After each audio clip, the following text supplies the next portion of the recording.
All right, so very important topic for JEE and NEET and your class 11th is the topic of relative velocity.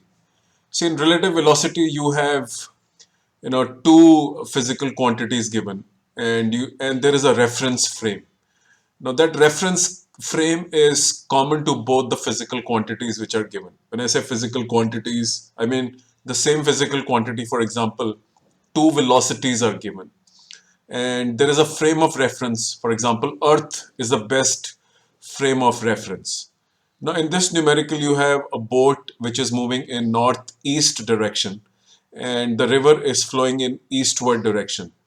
Now, somebody who's standing on the river shore or edge of the river, when he looks at the river, the velocity of the river to him appears to be 0.50 meter per second eastward.